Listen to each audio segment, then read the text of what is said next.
camp has been, well, it's been planned for a year, and it's all run on solar power, wind power. Everything is composted or recycled. So the whole thing is kind of an example of a sustainable, quite a sizable sustainable community. It's a vision of how the world could be different. There's everything people need to live a life here. Okay, it's temporarily, but there's sewerage, there's power, there's kitchens, there's organising, there's play. Everything you need to create a village or a town. So it's kind of like a little experiment in alternative living. There's actually Generator X, which is a large truck which does solar power for events, for festivals and things, which is probably going to provide the core of the power. And then each local barrio, each local area has individual solar panels for running lighting and charging phones and doing all sorts of things like that. And then there's a few windmills around which are complementary to the solar because, of course, when the sun goes, the wind tends to blow and that then generates the power. We've been building these turbines for about a year now. We run courses building them, and we go into schools and build them with kids. The blades are carved out of wood, they're hand carved out of ash. They take about 10 hours per blade. It's built, for the most part, out of scrap steel and scrap wood, things like that.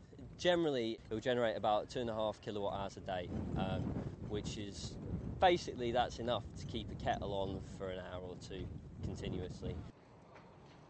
This is the communications where all the walkie-talkies and the battery charging goes on. Everything's charged up. It's all run from solar panels. You can come and charge your phone, or everything electrical is dealt with here. Communications for the camp. This is going to be a notice board for our neighbourhood.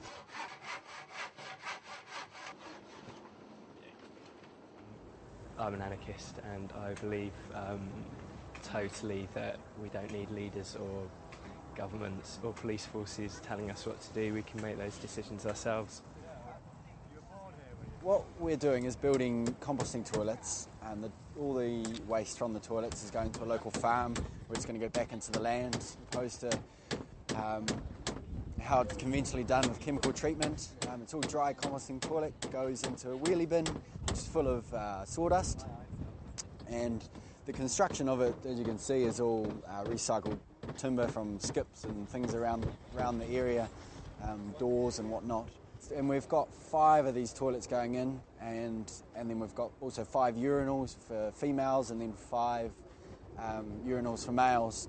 And that's urinating onto straw bales, which is compost down, how it would do it naturally, how any animal's waste sort of goes back into the earth and feeds the soil.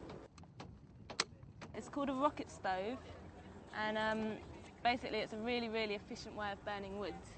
So it burns wood really quickly, but it's really, really hot, so it'll boil our kettle very quickly. And we made them last week back in London out of vegetable cooking oil cans and bits of piping, but this is the first time that we've tried to light it at the camp in the rain. So we feed wood in here constantly, flames come up here, we put our kettle in, like so. Here's one I made earlier, and yeah, that's how it works. I'm just putting up bunting at the moment, beautification.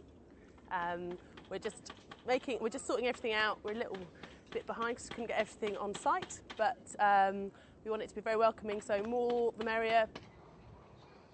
This tent's set up for access for the people at this camp for internet access, and also to publish stories and photos and their experiences from the camp. The laptops have all been lent to this camp for this by a project called Bristol Wireless in Bristol.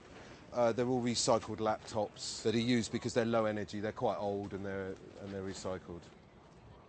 I mean, it's been a bit difficult because the police have been quite obstructive about us getting our vans on site, and they have now allowed most things to come on site, but obviously we're quite behind, so the site still isn't in its entirety complete.